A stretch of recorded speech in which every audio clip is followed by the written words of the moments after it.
G'day to all the new dudes and older dudes and visiting ladies amongst it that have joined this channel for the stories. Now, I'd like to kind of give some updates and stuff like that.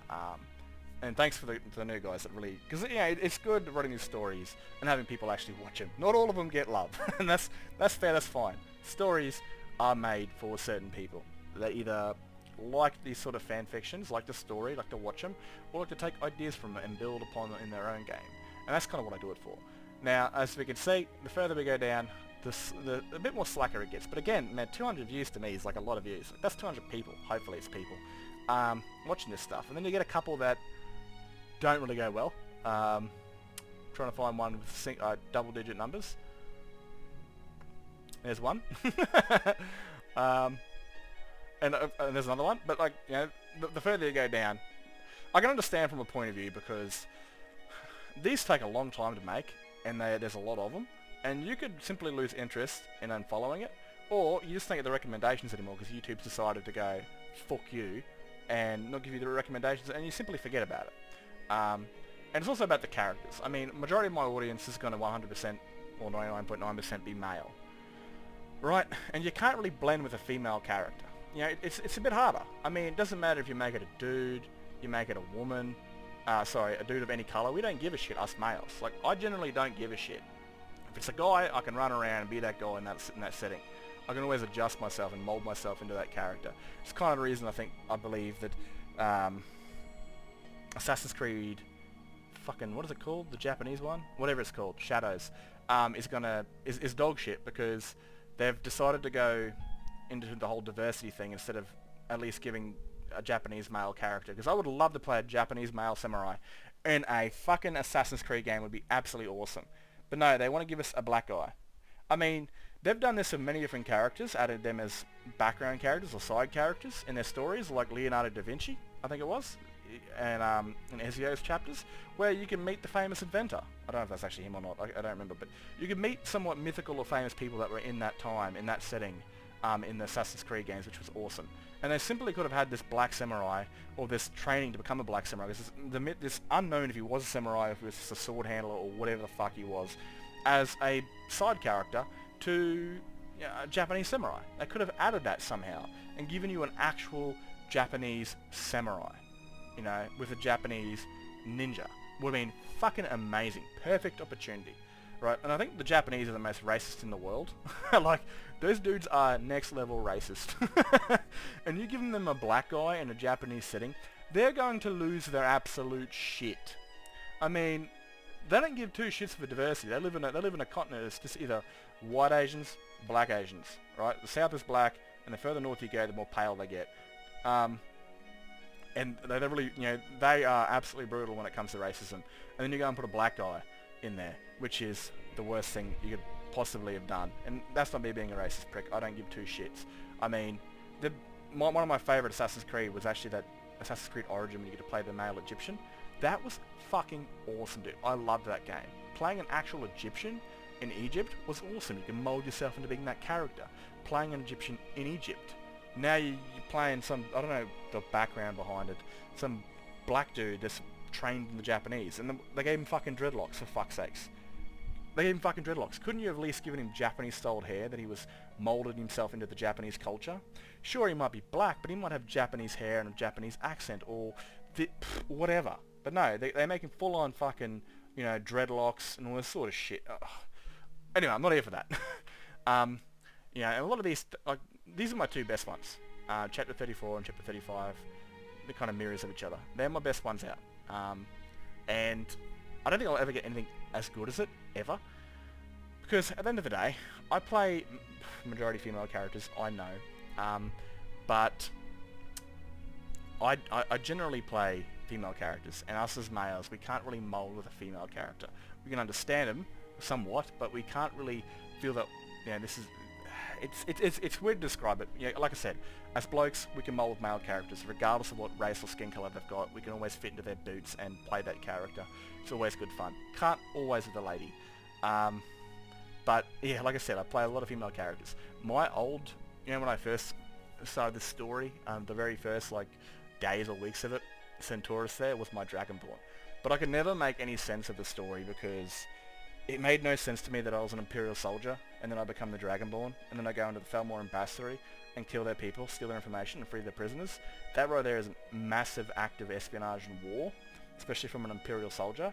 And I don't think the Thalmor's going to appreciate that, let alone appreciate that from an Imperial Dragonborn, because the last Dragonborn that destroyed their dominion was Tiber Septim, and they wouldn't want a second run through that, and they'd definitely threaten war, definitely start a war, do everything that they possibly could to kill that Imperial, because of the future threat they could hold, especially towards the Empire, of their future advances in the next war. You'd want that motherfucker dead ASAP, so I could never really figure out how to have Centaurus as the Dragonborn. You know, I'm a dude that likes to play male characters, and the multi-character playthrough like this, I could fit a lot more female characters in. But, like I said, it's not always the best watch because it's female characters, and I understand that 100%. You know, I try to create a female character that is compassionate, something that I would love to see from a, you know, one that's not overly sexualized. I don't overly sexualize it. There are sex scenes, of course, but that's part of telling a story of, you know, an adults. They tend to do that, you know. Not everyone in the Skyrim Nexus does, but it's I like to play a compassionate, true-hearted hero, the one that I think would be worthy of a Skyrim story and stuff like that. They're not always going to get viewed. Again, you know, look at this, 89, 88, doesn't do too well. Again, this one right here, I had to cut it in half because it was shit. Well, because it was way too long. This one goes for an hour and a half with like me talking in the background for the background information. This probably would have went for 2 hours if I put these together. And at the end of the day, I do not want people sitting there for 2 hours watching my shit. It's too long. I mean, you want to be engaged for 30 minutes, 45 minutes through to an hour. It's YouTube. It ain't no goddamn movie. And even still, you know, if at night time you were to watch this in whatever country you live in, sitting on your ass for 2 hours watching a story is a little too much, right? You get disengaged, you piss off, and you're no longer interested in the future of it. So this is why I try to go an hour, 45 minutes to an hour to half an hour, or 45 max, hopefully, when it comes to these stories, because it can keep you engaged and it's healthy enough for you to watch it and then get off your cheeks and go do something else.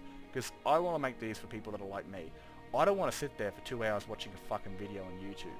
That doesn't seem very beneficial. Again, I'd get disengaged and my cheeks would go numb. So I don't want that for other people. What I make these for is I make this for inspiration, you know, to help others. And personal note, I believe it's a very good story. I believe this is, for my opinion, I'm obviously biased, I do make it, I believe this is the best story for a multiple character story of Skyrim. I mean, this is the best story. If you were to read Skyrim as a book, this is kind of how I'd imagine it be perfectly done. Not by the one Dragonborn doing all. It is a video game. You are designed to play the story. The world is your oyster. But in a story, like a properly written story, I don't believe it'd be played by one character. And I believe I've definitely separated all these quests and all these characters into the right fitting to make it all make sense.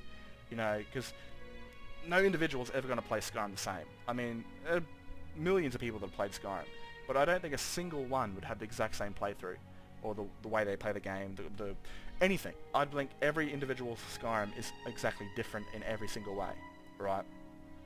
And it's kind of hard to piece them all together, especially if you're doing something like what I'm doing with multiple characters and stuff like that. You have to world build, you have to put them in certain places, you have to make sure they do certain quests, you have to make sure they don't overlap something else or do something out of place or out of character, or something that messes with time. Like my latest project with Till Death Does Us Bound. To me it never made sense that the Emperor would come to Skyrim during a time of war. I mean, he's an old man, he's not going to put himself in a hostile country. Even if it's his allied part, the threat of being assassinated is still very great. You wouldn't do that, you know, so a little bit of spoiler for his story at the end, if you're still watching, that the assassin will rock up at the very end of the Dragon Wars and the end of the Civil War, and because the Emperor thinks it's safe to now return to Skyrim. And there'll be a bit more behind that. It won't just be the full Dark Brotherhood chapter, it'll be a peacetime sort of thing, but you have to time these things right, you know. The Dark Brotherhood was a massive plot hole. If I couldn't have figured it out, or that mod that came out that kills them, there's a pretty cool mod that's voiced and it's pretty lengthy where you got to hunt in the Dark Brotherhood individually. I would have done that as Centaurus. You know, I would have walked in there. He was an orphan kind of at the age of 5 and raised by the Legion. He would have walked into the orphanage looking to adopt an orphan, and then heard what that chick was saying, and in a fit of rage being in the spot that he was in as a kid, he would have killed her. Felt really guilty and gone to bed, and being kidnapped by Astrid throughout the Dark Brotherhood. Was like, fuck, I've been abducted by assassins, and then killed her. And then helped out the Pentilius Oculatus to wipe out the Dark Brotherhood, because he is an Imperial. And things like that. But I thought it'd be cool to add a brand new character, one not assigned to the Dragonborn, one that's not destined to follow, but one that's going to be sort of in the background world building. Especially at the end of the game. That one's going to be a bitch to sort out, but I'll definitely get it done. Hopefully I'm still alive when I do it. Who knows how long that's going to be. But yeah, I can understand why not all these get views. And sometimes I get like a big one. And to me, 600 people is a lot, especially when I'm cracking only at 200 or 100. And then you've, like, you know, my last big one was Fudge all the way up here. That was 6 months ago. That was my last big one. Now, I don't, like, if man, there's so many people that make this stuff for money or for subscribers. And if I was either of those people, man, I would not be on YouTube at all. At all. Like, there'd be 0 point to that whatsoever, because none of these are profitable. I spend money making these. I spend money making these. I don't make money. I spend money for an AI service to use the voices to actually have these characters talk. And it's called 11 Labs AI. It's up here on the toolbar. And it's a very, very, very good AI system. I mean, holy shit, it sounds real. It even breathes, for fuck's sakes. Like, you know, when it's having a long conversation, it'll go, and it'll start talking again. I mean, it's unbelievably real. Someone rang me up with that and had like a quick chatbot that replied to you quickly. I would believe I'm talking to a real human being. It's absolutely fucking nutters, and all that sort of stuff. But I'd like to thank the new dudes that have come in and watched this and enjoyed it and subscribed. There's always more to come, plenty to come.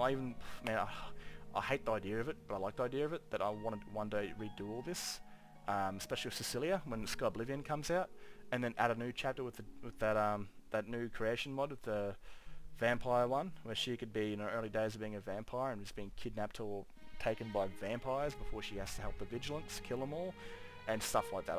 That's kind of the way I'd imagine that creation being used for Cecilia, and who knows what else comes in after that. But I do plan on one day redoing these and updating the stories, making them a little bit better, and with the editing knowledge that I know now, it's still bugger all, but it's better, you know, coming down here, especially with these new thumbnails. But that's just where I plan to be. I plan on one day redoing them all over again, especially if Test 6 sucks ass.